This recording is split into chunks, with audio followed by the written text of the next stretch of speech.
જય માતાજી। આ વિડીયોમાં આપણે માં ચંદ્રઘંટાની ઉપાસનાનો મહિમા, વિધિ તથા તેની કથા સાંભળીશું। પિંડ જે પ્રવ આરૂઢા ચંડકોપા અસ્ત્ર કે યુતા પ્રસાદમ તનુતે મહ્યમ ચંદ્રઘંટેતી વિશ્રુતા। નવરાત્રિ ઉપાસનાનો આજે ત્રીજો દિવસ એટલે માં દુર્ગાનું ત્રીજું સ્વરૂપ માં ચંદ્રઘંટાની ઉપાસના પૂજનનો મહિમા છે। માં દુર્ગાની ત્રીજી શક્તિનું નામ ચંદ્રઘંટા છે। નવરાત્રિ ઉપાસનાના ત્રીજા દિવસે એમના જ સ્વરૂપનું પૂજન અર્ચન અને આરાધના કરવામાં આવે છે। તેમનું આ સ્વરૂપ પરમ શાંતિદાયક અને કલ્યાણકારી છે।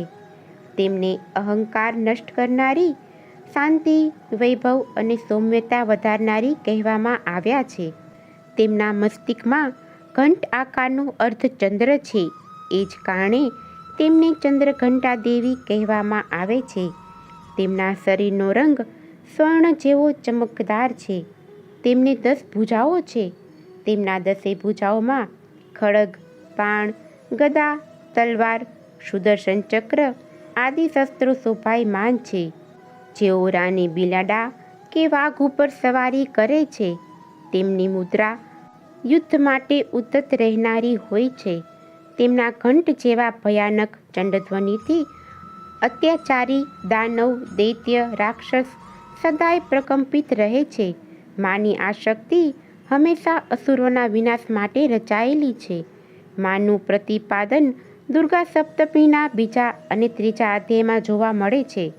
મહાવિનાશક મહિષાસુર અને તેની સેનાનો વધ કરવા માટે દેવગણની પ્રાર્થનાથી આદ્યશક્તિમાં જગદંબા અવતર્યા હતા અને મહિષાસુરનો વધ કરીને દેવતાઓને ભયમુક્ત કર્યા હતા।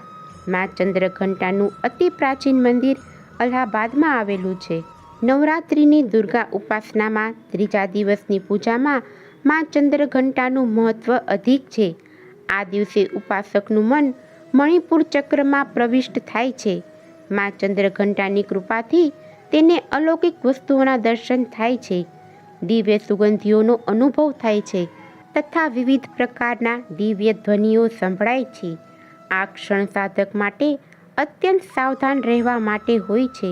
માની કૃપાથી તેમનો ઉપાસક હંમેશા વાઘ અને સિંહની જેમ પરાક્રમી અને નિર્ભય રહે છે। માં ચંદ્રઘંટાની કૃપાથી ઉપાસકના સમસ્ત પાપ અને વિઘ્નો ટળી જાય છે। તેમની મુદ્રા સદૈવ યુદ્ધ માટે અભિમુખ રહે છે। તેથી ભક્તોના કષ્ટનું નિવારણ તેઓ અત્યંત શીઘ્રતાથી કરી દે છે। તેમના ઘંટનો ધ્વનિ સદાય પોતાના ભક્તોની પ્રેત બાધા વગેરેમાં રક્ષા કરે છે। તેમનું ધ્યાન કરતાં જ શરણાગતિની રક્ષા માટે આ ઘંટનો ધ્વનિ નિનાદિત થઈ ઉઠે છે। માં ચંદ્રઘંટાની પૂજા કરવાથી નકારાત્મક શક્તિઓ દૂર થઈ અને મનને શાંતિ મળે છે। આ દિવસે ગ્રે કલરના કપડાં પહેરી અને પૂજા કરવાનું મહત્વ છે। માને તેમનો પસંદીદા ભોગ ધરાવી અને તેમની કૃપા દ્રષ્ટિ મેળવી શકાય છે।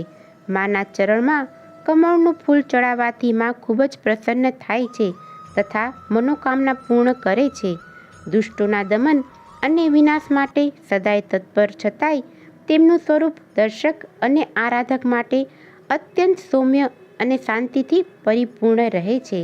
એમની આરાધનાથી પ્રાપ્ત થનારો એક બહુ મોટો સદ્ગુણ એ છે કે સાધકમાં વીરતા, નિર્ભયતાની સાથે સૌમ્યતા અને વિનમ્રતાનો વિકાસ થાય છે।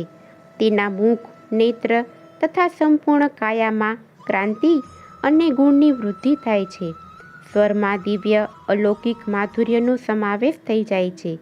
માં ચંદ્રઘંટાના ભક્ત અને ઉપાસક જ્યાં પણ જાય છે ત્યાં લોકો તેમને જોઈને શાંતિ અને સુખનો અનુભવ કરે છે। આ સાધકના શરીરમાંથી દિવ્ય પ્રકાશયુક્ત પરમાણુઓનું વિકરણ થતું રહે છે।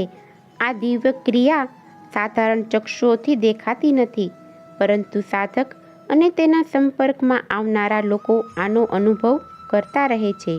આ મન, કર્મ અને વચનથી માં ચંદ્રઘંટાને શરણાગત થઈને ઉપાસના આરાધના કરીએ તો ચોક્કસ સાંસારિક દુઃખોમાંથી મુક્તિ મળે છે।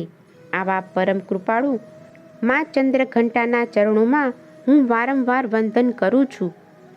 આમ નવરાત્રિના ત્રીજા દિવસે મા ચંદ્રઘંટાની પૂજા કરવામાં આવે તો તેમની કૃપાથી જીવનમાં યશ કીર્તિની પ્રાપ્તિ થાય છે. બોલો મા ચંદ્રઘંટાની જય. જો તમને આજની આ કથા પસંદ આવી હોય તો એક લાઈક આપી ચેનલને સબસ્ક્રાઈબ કરજો. આજની આ કથા સાંભળવા બદલ આપનો ખૂબ ખૂબ આભાર. જય ચંદ્રઘંટામાં, જય મા નવદુર્ગા.